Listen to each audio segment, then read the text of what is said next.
Kristin, it is great to have you back. Good to be with you, my friend.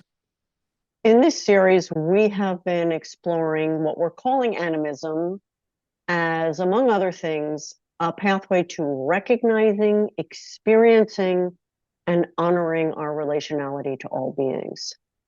What key Buddhist insights could lead us along the pathways that open us up to that relationality? Yeah, beautiful. Yeah, that's a fantastic question. And for me, it's uh, an understanding of the Dharma that recognizes the constructed nature of our experience. That's the fundamental, in a way, um, it is for me the kind of heart of Buddhist wisdom is to say that it's almost like the Four Noble Truths are an outcome, are a derivative from the recognition that how we see, how we regard is constructed. That it is that another way of seeing that is that we are not in relationship with reality, we are in relationship with our perceptions of reality. So it's constructed and constructive. Yes. Well, wait, what do you mean by constructive? It is producing of something. It is productive. Yes. Constructive, not in the positive sense, in the constructive. Yes. It is another way of saying it is that our experience is both conditioned and conditioning, Right, right? right. It sets up the conditions for the next move that we make. And the move that I think animist ways of looking make are really counter to let's contrast that to what we might call dominant ways of looking. Dominant ways of looking just has it right. It is dominating. It is predominant, and its mode is hierarchy. Its mode is of regarding the other as knowable, even. And then that's the first mistake. And then the second mistake is the knowing establishes hierarchy. What the Buddha's teaching of mana is a counter, saying that regarding the other the other is neither better than, less than, nor even same as. That's pointing to the unfathomable, to remember that whatever it is we regard, whoever it is we regard in this world, is unfathomable to us. That we are in relationship, yes, with them, but also so much with our constructions of them, our perceptions of of the this subject, that the dominant way of looking would make object. And that is such a move and responsible for so much suffering in the world. But let me just stop there. Yeah. Yeah, no, I mean, just to kind of ground us, why don't lay the trail for how it is that that is producing so much of the suffering, individual Right. and collective. Yeah. In a way, I really I love studying that pathway because in a certain way it makes sense. And it's kind of not our fault, but it is our responsibility. So I'll even come back to that piece, but let's just map it first, right? So the that move of regarding the other, and by the way, even it's important that I qualify the word other. I don't mean like the way the other is talked about in culture sometimes is like a problematic other. I just mean anything that's sort of like not me, this entity that I'm perceiving. That's what I mean by other, right? So when I regard the other as not unfathomable subject, unknowable, dimensioned, but flat and object, right? That move right there, as soon as I've done that, it opens up the possibility for domination. It just can lead right to it, because if it's an object, I don't have to be in this maybe time consuming, go slow, I might not get what I want kind of mode. I'm curious, I'm interested, I might lose control, like all sorts of things might happen. It's scarier. But I'm in relationship with subject now, and so it kind of demands it. Is if I short circuit that and make object, use is possible, abuse is possible, all kinds of extractive, exploitive relationships can come because it's just an object.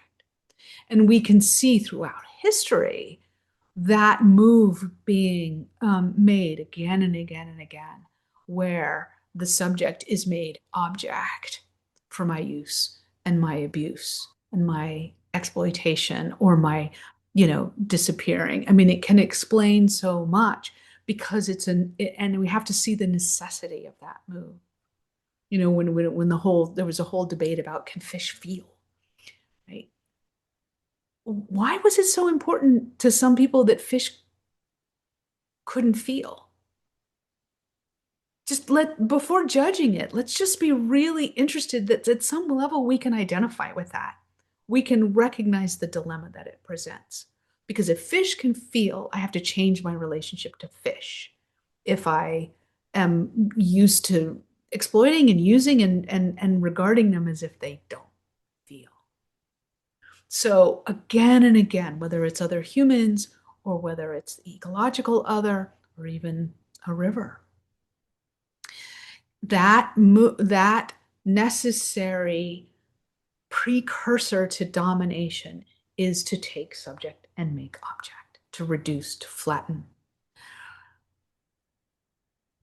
And that itself has to be seen, and in some ways like really deeply held with tenderness, because we don't arrive with those perceptions on our own. Those are themselves conditioned.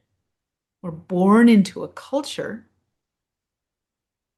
If we're born into a dominating culture, which many are not, but if we are, of course we have to learn that. Of course we take on that conditioning. We can't not take on that conditioning. It's essential that we belong, that in order to survive. And so we take it on. And then, as we were saying before, we contribute to it, further it. We are both conditioned by it, and then we, without an intervention of some kind, further its power, its claim, and that this is the way things are. This is objective reality.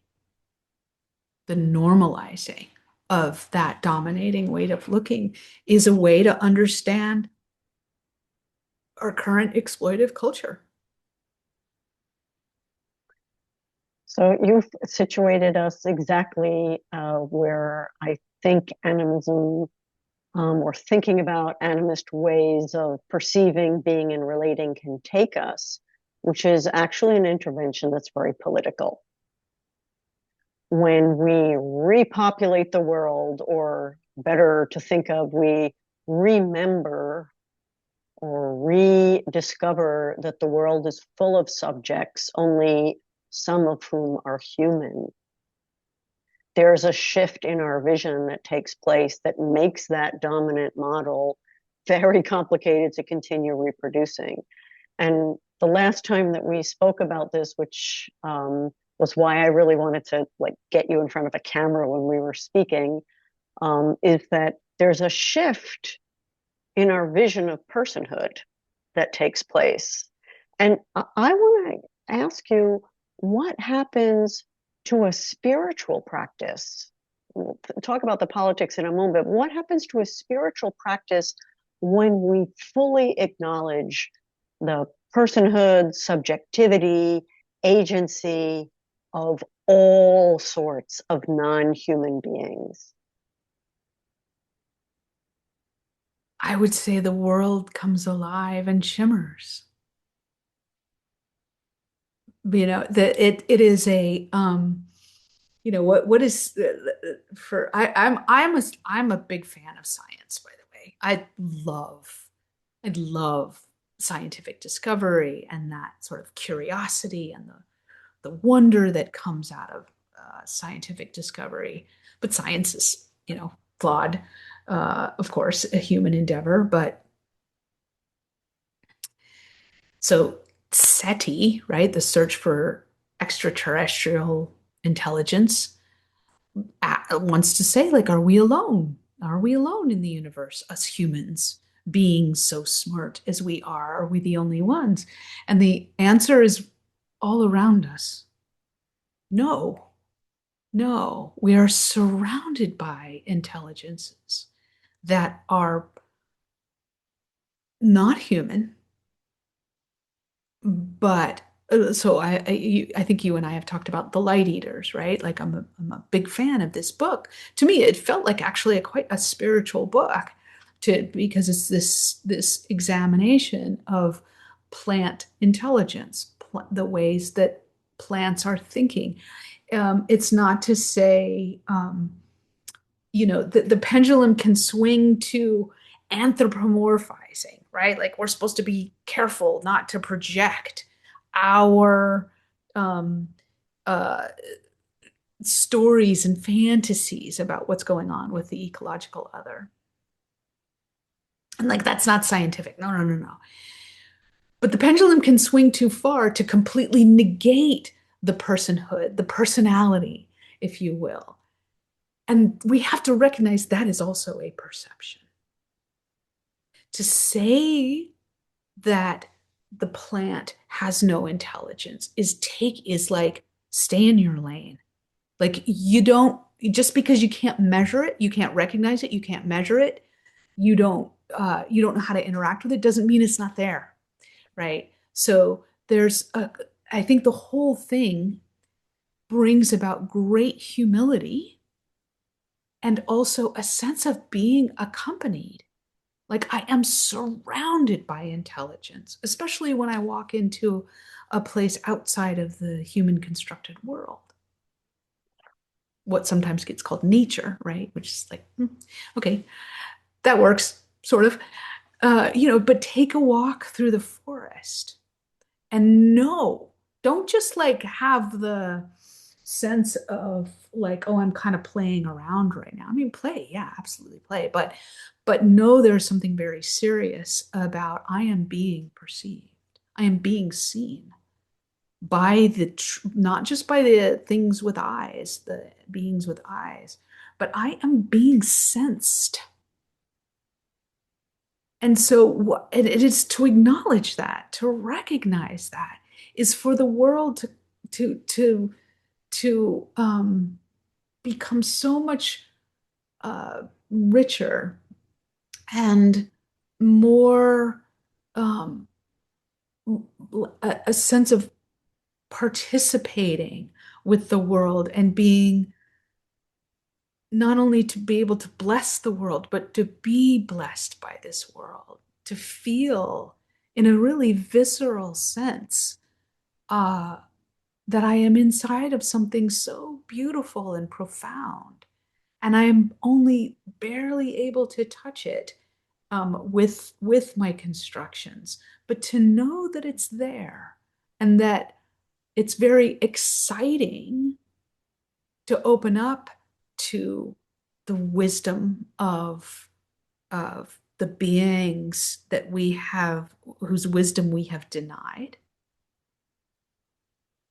And also to know that I'm participating even in that I'm participating in this in the perception of wisdom being offered, you know? Like, so it's very, the humility has to be constant in this. And remembering that we are um, engaging in some amount of fabrication, and that that's fine. That that's fine. You know, when you said that what happens to a spiritual practice that opens its awareness to the subjectivity and personhood that's surrounding us, when you said that it comes alive, that really resonates very deeply for me. But it also has an implication that's pretty striking, which is that a spiritual practice that assumes that human beings, or maybe also some non-human animals, are the sum total of where subjectivity resides, which is to say, an anthropocentric spiritual practice, has become deadened, is not fully alive. That's the implication of what you just said, which I think is just pretty striking. Yes. Yes. Yeah. Yeah. That is the unintended brutal consequence of that flattened perception, is that in that negation of the fully autonomous, esteemed, dignified, glorious other, we deny ourselves um, not only the relationship that's on offer there, but it's a it's a denuded cosmos. It's a bunch of atoms banging around against each other. Mm.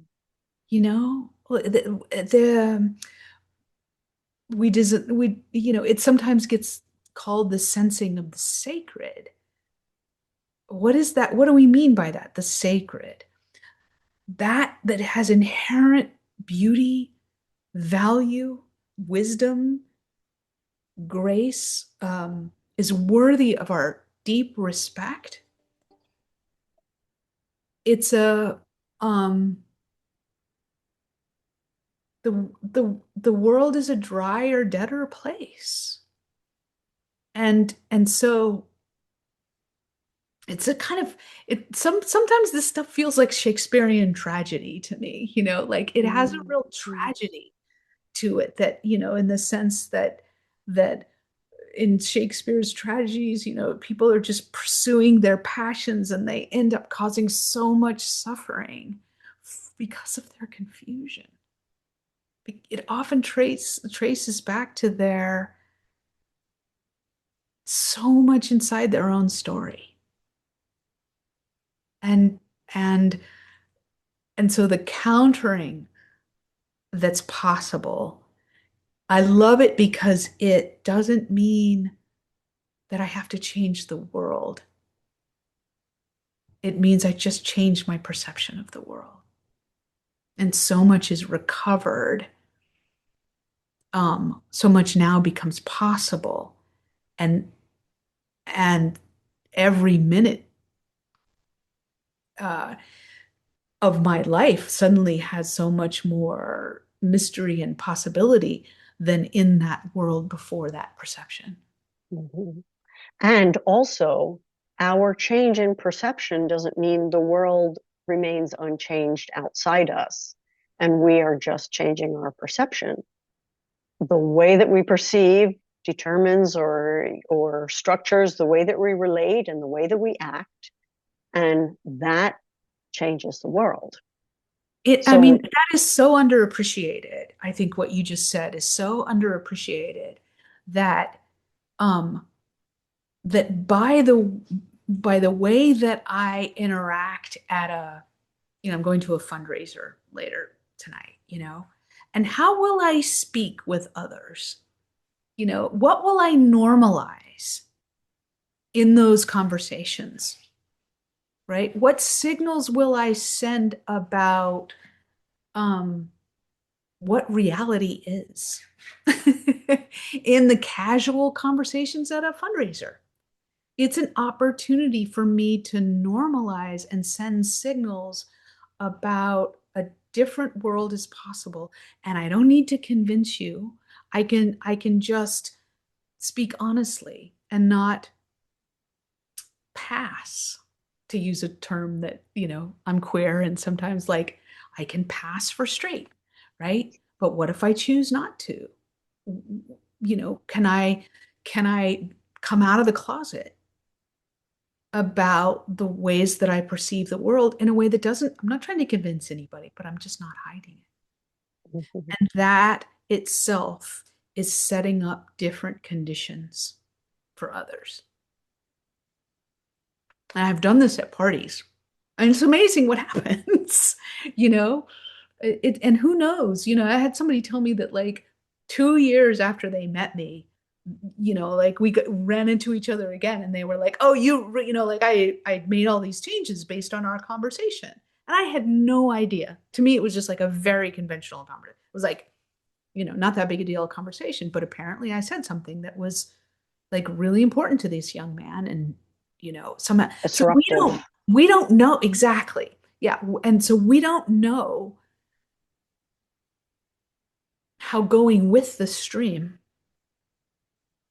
we can pretty much guarantee that the stream will continue like it does. But if we go against the stream, to use a Buddhist analogy, right? If we stand against the stream of habit and the need to belong and fit in and be considered normal and acceptable at this party, if we're just true to that, we are setting about conditions for others to do the same. And a different world really is possible, although probably not on our time agenda. So let's go back to the shift in our understanding of what a person is, our vision of personhood. In what way do you see that as political? I mean, that right there, it's like, it's so interesting to investigate where personhood is granted and denied. And it's all political, right? It's all about a kind of due process, if you will. What it's about um uh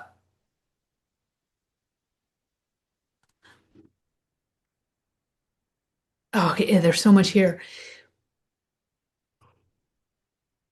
If I regard, let's take, the easy being. Let's do a meta kind of progression, right? Let's start out with the easy being.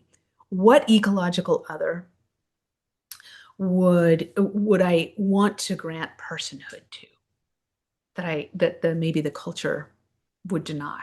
My cat, my dog, right? Oh, of course, like they have Do you have a tons of dog? personality. You don't have dogs, do you? I did have a dog. Yes, yes, yes. I'm a switch hitter. I play for both teams. Um, yeah. So we all know, it's so interesting, right? We all know that our pets have tons of personality. This cat is not like that cat. This dog is not like that. This is all over the map, right? But we seem to draw a limit at them, and not recognize that a plant might have a personality. An individual plant being, right, might have a personality. Oh, no, that's too far, right? Because there's something about but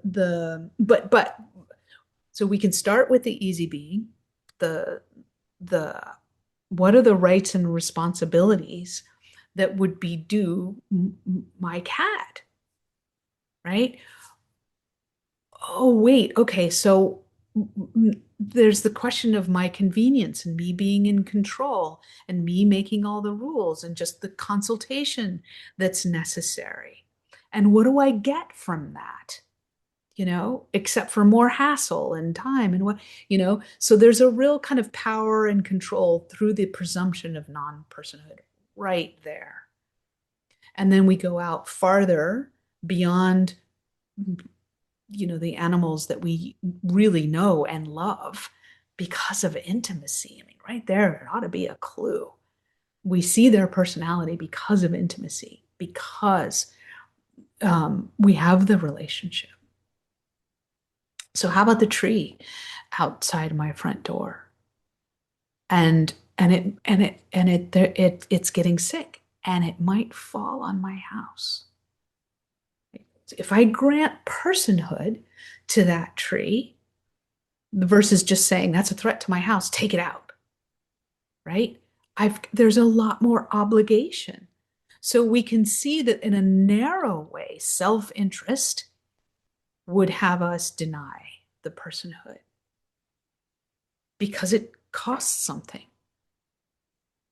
What we tend to underemphasize is how much we gain in that by being in a richer universe, as I was saying before. But there's also maybe the perception, there can be the idea that if we grant personhood to everything, then we cannot harm anything. And this is where me and Buddhism might be actually in disagreement. Because I don't, who knows what the Buddha actually said? First of all, right? Like, this is, Buddhism, what is that? How many Buddhisms are there? Like, so let's be clear that, like, I'm in a very kind of, in the open source project of Buddhism, I'm like many, many derivations away from the original source code, right? But if the idea is non-harming in the sense that I can't hurt anything, I'm in serious trouble. The lesson is that I probably should go ahead and die because living requires harm. Especially, I mean, we know this now that, like, plants, part of the light eaters, right? Like, the plants are definitely feeling something when they're injured. So I can't even be a vegan and engage in non-harming. I can't rub my eyebrow because there's little microbes in there that are being injured by that movement. But I can be in sacred relationship. I can honor the taking, fully recognizing that something is being lost and I can give back. So this to me is a move that eco-dharma can make, frankly, that we can recognize the fully esteemed other and we can still kill. If we see the necessity of it, if we aren't excessive about it, if we are as caring as possible, and if we honor it. To live is to be implicated in death. And so to me, that is what has come from my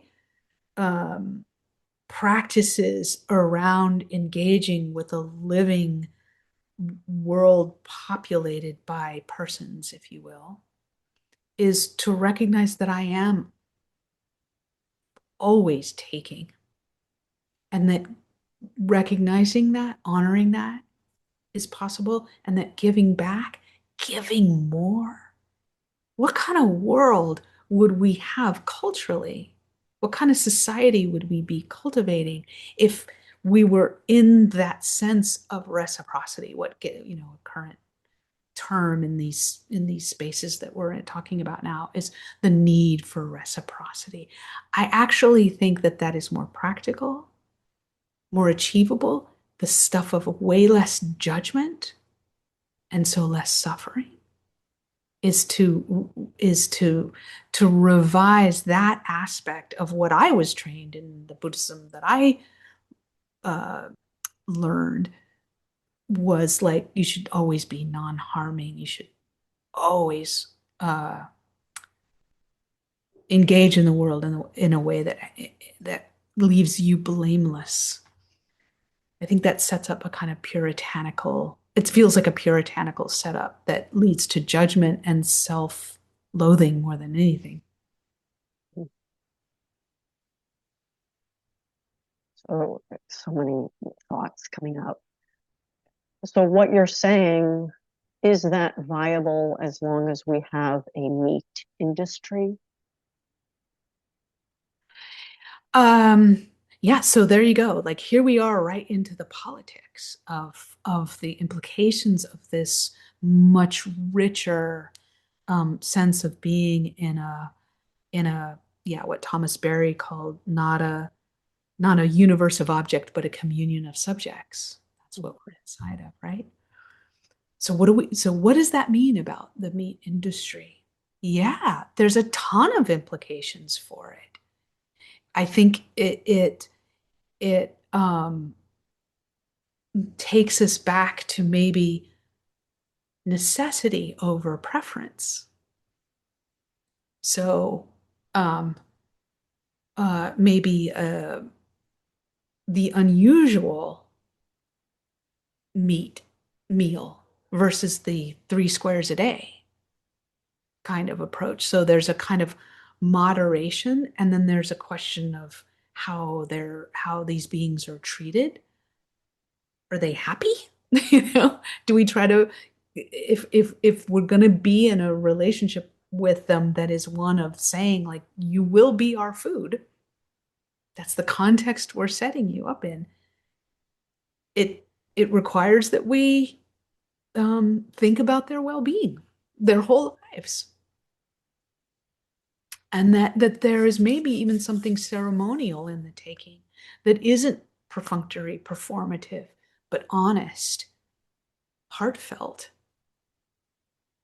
Yeah, something. I mean, I don't. I think we if we started to ask those questions, we could come up with all kinds of um, much healthier for everyone. Again, this reduces us to be in relationship with livestock, so to speak, in the way that we are. I believe it reduces us deeply. So no matter how you find your way into an answer, living your way into those questions will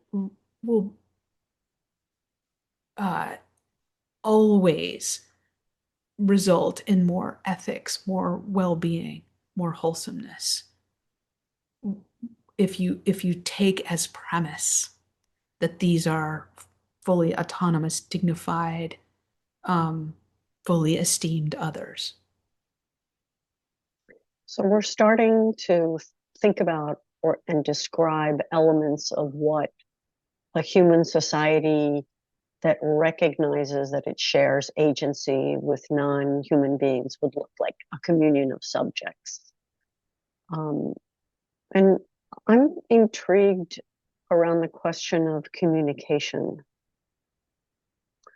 and what are the modes of communication that are relevant between a human being and a species that doesn't have human body or verbal language.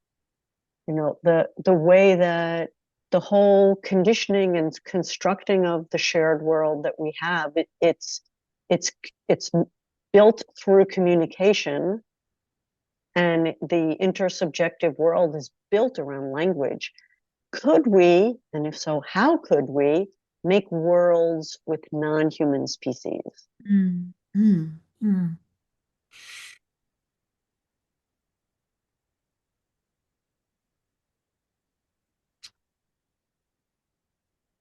I think two things. In a way, asking that question with humility is the necessary first step, right? It is a humble question. So asking that question is okay, like we're already headed there. We're all by saying, I don't know how to do this. We're already um, making space for the other to help us answer that question, right? To reveal.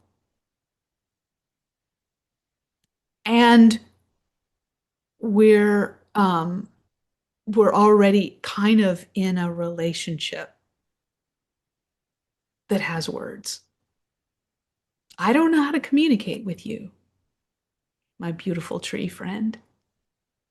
And what happens in response? What are the tiny thoughts in the corner that weren't there before? Was that the tree saying, I don't know, maybe. I don't know.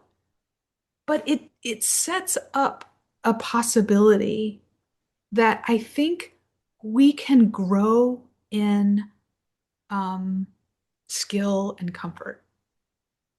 That is to say, it can get less awkward. It probably needs to start out awkward, right? Like, this feels silly. I don't know what I'm doing. Feels like I'm pretending that I believe something that my whole life I've taught to believe this is just a tree, and now I'm supposed to like talk with the tree. Fine. Embrace the awkwardness. It's great if you could just stay with it and keep going, right? Don't give up because it's awkward. It's okay. Then second, so that's first. The second piece is to know that you are being regarded. You are being sensed already. That if you really buy into this, it's not a one-way conversation. Something is already happening. And it that can just be held in the mind as like this, again, the stuff of humility, and also like that yeah, you might get some help there.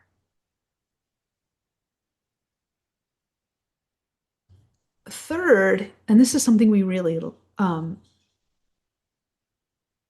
the dominant culture that I was raised in lacks, and also has some I would consider to be somewhat maladaptive responses to that lack, even with this genuine yearning to to to be to come into relationship. We need elders. We need teachers. We need people who can guide us in authentic relationship with the more than human world. The reason that I say it can be maladaptive is that we might find ourselves thinking that other peoples, in particular indigenous peoples, have it and we don't, and we need to do what they do. It's not that that's wrong, but it can be problematic, and I don't think we have to. I really don't think we have to borrow, uh, mimic, replicate the rituals of others, of other cultures, especially if our relationship with those other cultures is not itself the stuff of deep relationality. Then that itself can be another form of taking, and we know this, right? We recognize the cultural appropriation. But it's also, I think, important here to say that, like, it's not impossible. And I would argue there's something really deeply beautiful by dance with the one that brung you, by using your own sense of the sacred and your own sense of the cosmos that you are sensing is calling you, and to follow that. Just let that not be something that other peoples only know and that we have lost, and that I have to go back to Ireland or something, which might be great. I'm not saying there's a problem with that, but I don't necessarily, do I really need to go to Ireland to discover my own relationship with the forest that's 100 yards from my place? I hope not. That's really, I think that kind of falling into the same trap of just how far and exotic and foreign, if you will, this really is to us. I think there's something about slowing down, being okay with the humility, letting the tender longing of our want to be in relationship be a strong teacher, and also inviting the other to be with us in it. So I had this, when I was first exploring these practices on my own, I really felt that longing, and I felt so awkward in trying to kind of come. And I learned from some teachers that I have in my life, that I could offer gifts, that I could that my very way of showing up could be a way to establish a relationship, that my curiosity. And so I started to sing, to offer song, to bring little pieces of food. I was told never to feed the wildlife. Well, has that gone too far? Like, bring little gifts, make art, um, tidy, things like that, right? That were really from my heart. It brought me into a relationship. And do I know exactly what's happening for this particular place where I do these rituals? I don't know, but I can certainly respect that something is happening there that um, I might not have direct access to, and might be signaling to me in ways that I can really trust. And then here's the other part that we learn from our Buddhist practice. What is onward leading, right? What is wholesome? What is conditioning of well-being? We can pay attention to that. So how am I rendered differently? How am I conjured as a being differently when I go through those practices? Who am I on the other side of that? How do I behave? Right? So there's something about paying attention to the what does it condition, what does it lead to, that I think also can be really useful as a guidepost and the source of faith, trust, in the Buddhist sense of like, oh, I've noticed this is helpful before. Let me go farther with it. Let me see how far it goes, right? That sense of faith can really support us too in this. I really love this kind of key into the subject position that we are adopting when we're first understanding that we are surrounded and perceived by other subjects, and the key of humility. Because, most of us, by the time we get to this work, we've become skilled at different things in life, and we've gained different forms of knowledge. And this is a task in which we are acknowledging the dignity of sense faculties and modes of communication that we are not skilled at.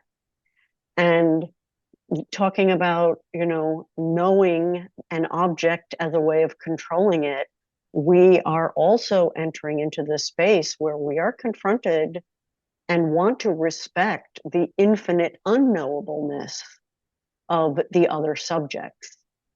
So humility as a way to walk through this space seems to me really, really alive.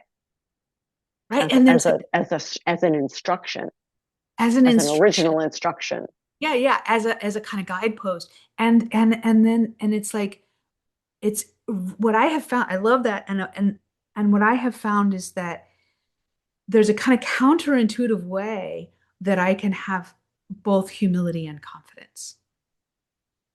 That confidence rested not in my aptitude for knowing how to do this, my mastery, which is where, confidence, but confidence rooted in something deeper than that. Confidence rooted in um, the longing that I have learned to trust my longings. Confidence rooted in that sense of wonder and joy. Confidence rooted in the things that I have learned to trust that have led to more skill, familiarity, aptitude that is not arrogant, never arrogant, right?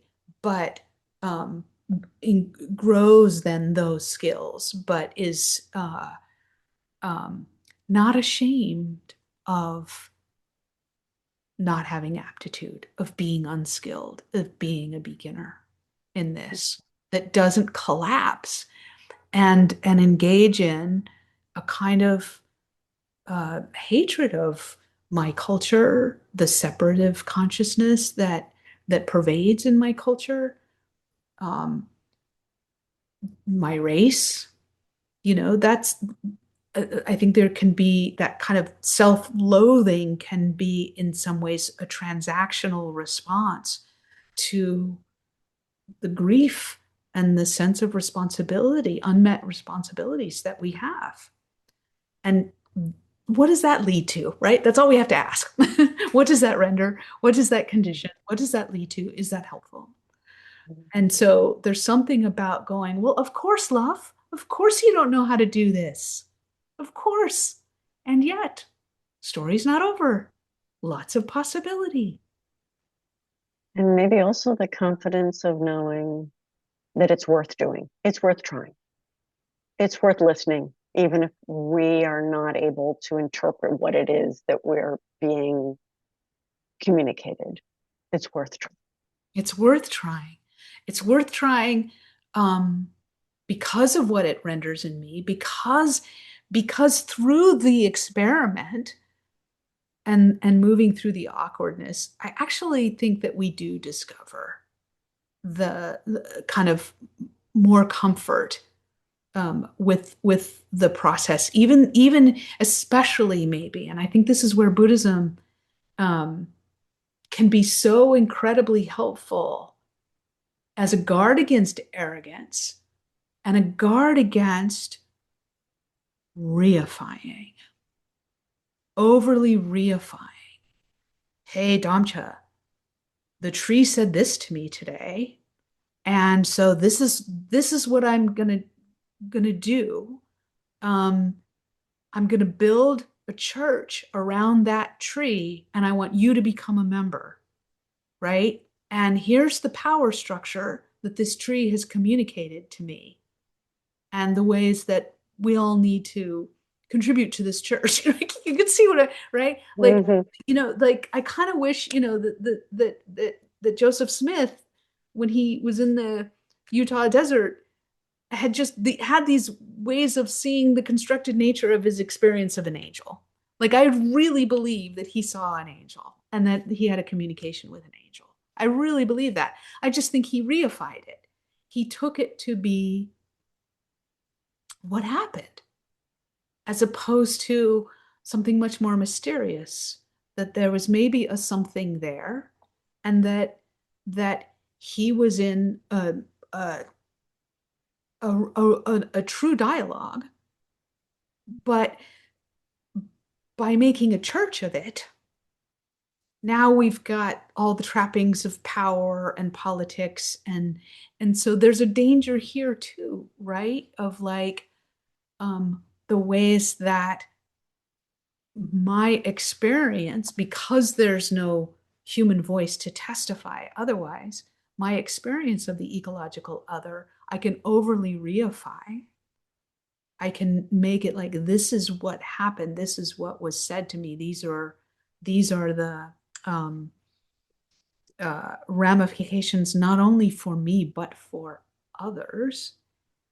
Now we're in trouble, right? We're in trouble. And that trouble is really interesting and takes place in a key place that we need to go, I think, which is the pathway from an individual mystic subject to subject encounter to something that can become community-based. And animist traditions are consistently collective and communal. And I think particularly in the context of so many Buddhist communities outside Asia, where practice is very individual, we really want to think about ways to guard against, if we are going to explore a Buddhism that is more animist, we want to guard against the Buddhist animism also remaining just an individual practice.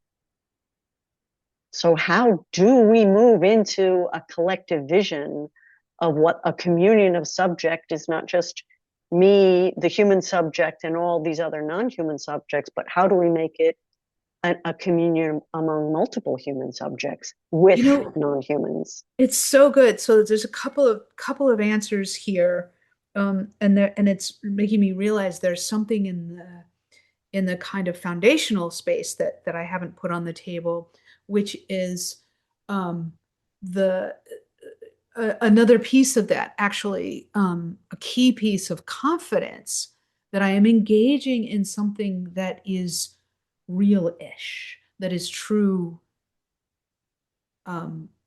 full, that is truthful, but it's not the truth, right? It's not real, but it's real-ish, it's truthful. It's the way it registers in the body, right? The first foundation of mindfulness. I have found for sure in my own practice that the body as compass, as guide, as register for the for discerning whether or not I'm kind of in fantasy about what the tree is saying to me, or whether something is being something is realish and truish about what's underway in a practice with an ecological other. If the body is online, if the body is, in the Tibetan, I think it's like the energy body, right? Or the subtle body, right? If that is awake and engaged, I have found I can really trust the unfolding. And so I actually use that as a real guide of like, oh, nope, I'm too much in my head, or it's all got, something needs to be adjusted in the way that I'm practicing to ensure that that awareness is pervading in the body, that it's very much present. And so that it points to, okay, two implications there. One is that the body is not the kind of deluded mind. And so there's something about one way of interpreting that is that the tree is kind of aware of my body, and I need to be aware of my body. And if we're both aware of my body, then we have a kind of field of true resonance, of real resonance that can be a shared foundation. But if I'm not at rest and really inhabiting the body, if the mind and the body are separate, I'm off, I'm in fantasy, then I've lost the medium through which that ecological relationship can be explored. That's one way of saying how important the body, I think, is in the practice. And so that points back, I think, to your question, which is, maybe if I can make sure that I understand the question, how do we take these practices of relating with the ecological other in the spirit of something else that we know is needed, which is a move from the individual practitioner as working on themselves and the scope of concern being right here. So first to say, like, we know that, like, we need to be concerned with the inner field. That's where it all arises from. And if I'm not responsible and attending to and working with the inner field, if that is overburdened with layers and layers of suffering, of unprocessed trauma, or whatever you want to call it, it's going to deeply shape how I am in the world and set up terrible conditions for myself and others. So to begin here, but not to end here, right? And that, I think, is the error of a lot of Buddhisms, is that this remains the scope of concern, that the practice is that it doesn't widen beyond that, and that it doesn't actually invite as potentially ways to get over myself in some ways, the concern for the others. I can be so hyper focused and and use Buddhism to continue that indulgence. Or I can use it to open up, and that itself will actually heal the inner field. So they're not separate, obviously. Okay. So that retention of body as guide, as register, as compass can come in here, I think, in response to your question, which is, and the best in exploring this for myself, I have to quote my teacher when she said in response to this inquiry, when the individuals, it's trustworthy, we know we can go forward if individuals retain their verticality. Retain their verticality. Oh, I love that. Oh, right. So I retain my autonomy in the field of collective practice. I am not kind of cajoled into participation, but I have my dignity, my autonomy. I am one of those unfathomable others who needs to be respected, right? I have my connection to the earth. I have my rootedness. I have my connection to the gods and goddesses and my ancestors and whatever, I have my attention open and available to the cosmos. I have retained my my place in the space, and that is necessarily considered and respected by the field that I'm inside of. Okay, so then we can trust, right? Then we can trust what unfolds, and we can invite the communications of the ecological and bring those in and ritualize them. If the individuals who are participating really are participating as opposed to being controlled in some way or another, being dominated. So it's the same recipe in a way that we have to, that we can bring to ourselves and each other in such a setting. So we're talking here in part throughout this about the stories we tell.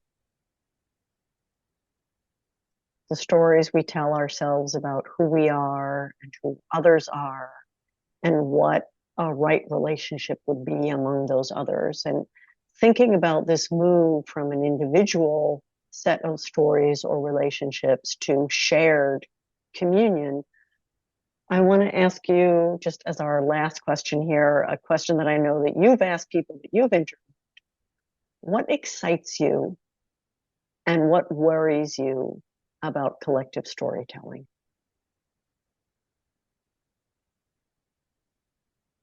Yeah, I think the answer to both is the same word, which is power. I think it's exciting that it's powerful. And I think it's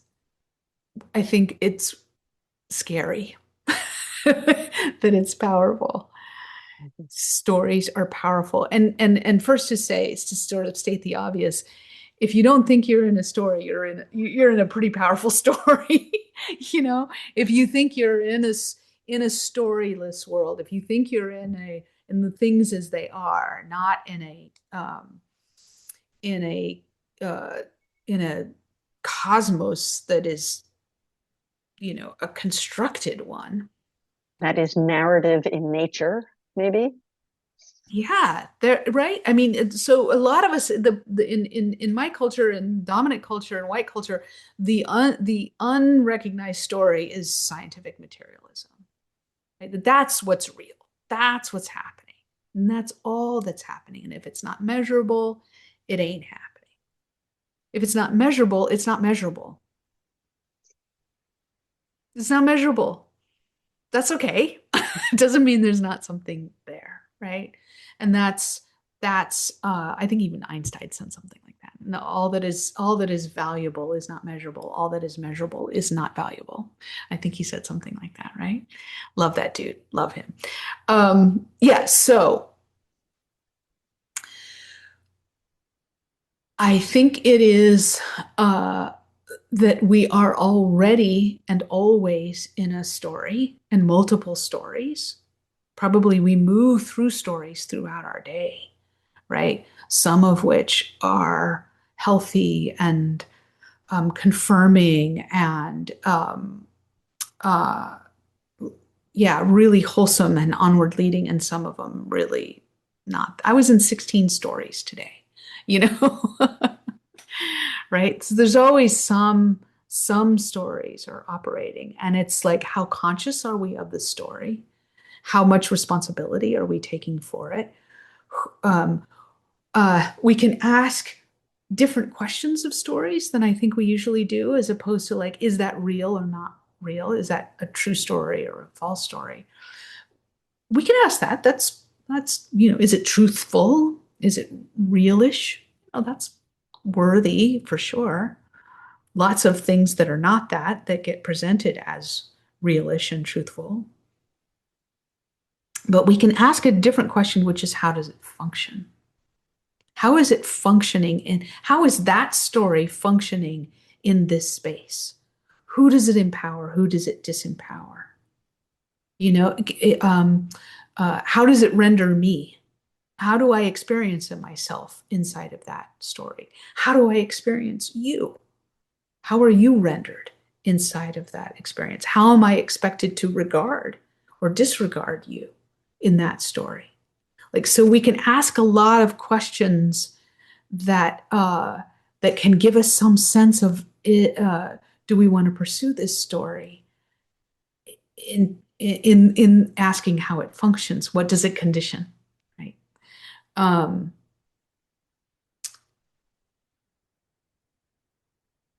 and so there's the possibility of I mean, I think I heard Tiokasin Ghost Horse a long time ago, and I just got to see him recently. We had him early on in the Ecosafa training, and he just said almost in passing, he's like, we can go all day in the Lakota language without using a single noun. So that's a kind of storyfied language, right? Or it's a languageified story where everything is alive and moving. Nothing is static. That agrees with both quantum physics and Buddhism, by the way, that story.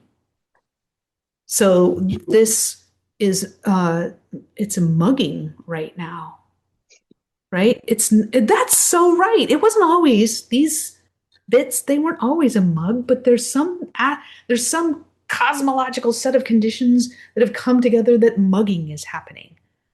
And it won't always be so. This will disintegrate and mugging will have ended. So it's an activity of the cosmos. There you are, activity of the cosmos.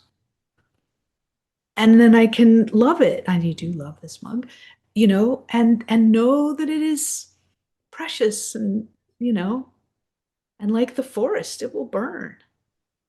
It will burn and fall away. And I can nonetheless really appreciate. So I think there's um